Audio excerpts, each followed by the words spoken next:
અંકલેશ્વર પ્રાંત અધિકારી અને મામલતદારની ટીમો દ્વારા શહેર જીઆઈડીસી તેમજ હાઈવે વિસ્તારમાં આવેલી હોટલ, રેસ્ટોરન્ટ, મીઠાઈ, ફરસાણની દુકાનો સહિત ખાદ્ય સામગ્રીનું વેચાણ કરતા વેપારી એકમોમાં ચેકિંગ હાથ ધરવામાં આવ્યું હતું.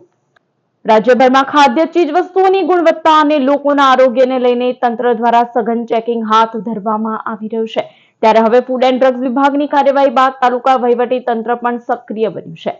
અંકલેશ્વરના પ્રાંત અધિકારી ભવદીપસિંહ જાડેજાના માર્ગદર્શન હેઠળ મામલતદાર રાજન વસાવા, ડીવાયએસપી ડોક્ટર કુશલ ઓઝા, નગરપાલિકાના ચીફ ઓફિસર કેશવ કોલડિયા સહિતના અધિકારીઓ અને કર્મચારીઓની ટીમે વિવિધ હોટલ, રેસ્ટોરન્ટ તથા ખાદ્ય ચીજ વસ્તુઓનું વેચાણ કરતા એકમોમાં સર્ચ ઓપરેશન હાથ ધર્યું હતું.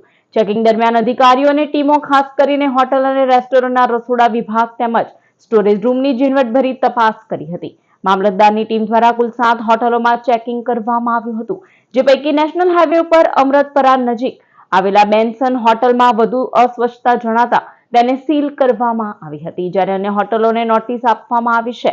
ભવિષ્યમાં પણ આવી અચાનક તપાસો ચાલુ રાખવામાં આવશે અને નિયમ ભંગ કરનાર એકમો સામે વધુ કડક કાર્યવાહી કરવામાં આવશે.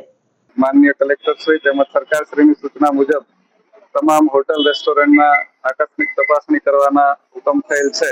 જે અંતર્ગત અમોએ અંકલેશ્વર શહેર વિસ્તારમાં, જીઆઈડીસી વિસ્તારમાં આવેલી હોટલો તેમજ વિવિધ ફૂડ પ્રોડક્ટ્સ વેચતી દુકાનો અને એમની વિઝિટ કરી બાબતની નોટિસો પણ આજે આપવામાં આવેલ છે. તો તમામને અનુરોધ છે કે કાયદાકીય અને નિયમ મુજબનું ફૂડ પ્રોડક્ટ્સનું વેચાણ કરવું.